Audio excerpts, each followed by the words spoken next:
ប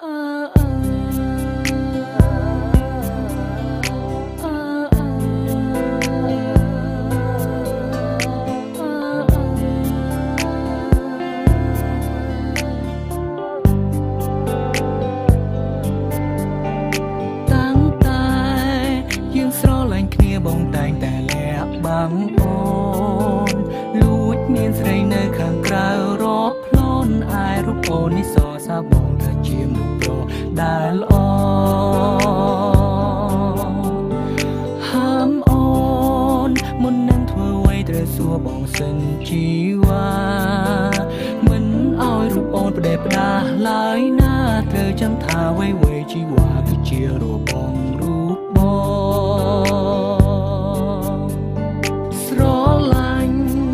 រូបអូនខ្លាំងណាស់ចង់ប្រាប់ថាខ្វះមិនបានតែសុំត្រឹមយ៉ាងគឺបងចង់បានសេរីភាពមិនចង់ឲ្យអូនមកដាក់គំនាបលើជីវិតបងអាចលួចមានស្រីបានតែអូនមិនអាចមានទេ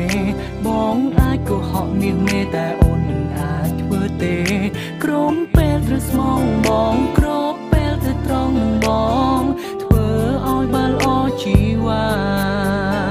ស្រឡាញ់រូបអូនប៉ុណ្ណាក៏បងនៅតែមានស្រីតែពាក្យមួយនេះមិនមែនមានន័យថាបងក្បត់ទេត្រឹមកុំដកអារម្មណ៍ពេលឆ្លោះនឹងមាសមេកុំប្រកាន់នឹងរូបបងបានទេ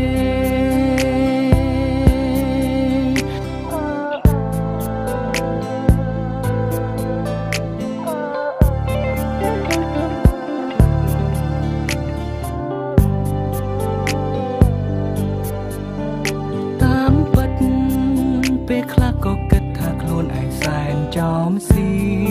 តសង្សារល្អតែមិនកែមីឆ្លៀតចង់តែពីស្រីផ្សេងបើសិនថ្ងៃណាអូនតន់ជន់កែងបងនឹងស្រីផ្សេងទូត្រូវប្រឈមមុខគ្នាបែកឆ្វេងក៏បងមិនលែងដៃអូនឡើយជីវ៉ាស្រឡាញ់រូបអូនខ្លាំងណាស់ចង់ប្រាប់ថាខ្វះមិនបានតែសុំត្រឹមយ៉ាងគឺបងចង់បានសេរីភាពមិនចង់ឲ្យអូនមកដាក់គំនាបលើជីវិតប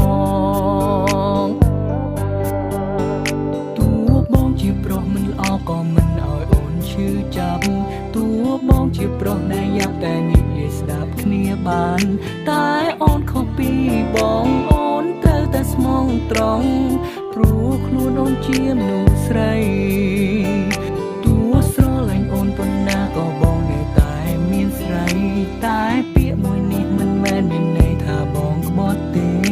ឲ្យតែលាក់អូនបានអូនគ្មានការរំខាន My first lady សុខសាន្តមានអ្វីត្រូវអរគុណគ្រប់យ៉ាងដែលអូនផ្ដល់ឲ្យបងពិតមានក្តីសុខមិនដែលស្គាល់ទេទុកជាតិនេះក៏ព្រោះមានអាចលួចមានស្រីបានតែអូនមិនអាចមានទេបងអាចកុហកមាសមេតែអូនមិនអាចធ្វើទេក្រំពេលត្រូវស្មងបងក្រពេលត្រូវត្រង់មិនបងធ្វើឲ្យបានល្អជីវ៉ាស្រឡាញ់រូបអូនប៉ុណ្ណាក៏បងនៅតែមានស្រីតែពាក្យមួយនេះមិនមែនមានន័យថាបងក្បត់ទេត្រឹមកុំដកអារម្មណ៍ពេលឆ្លោះនឹងមាសមេកុំប្រកាន់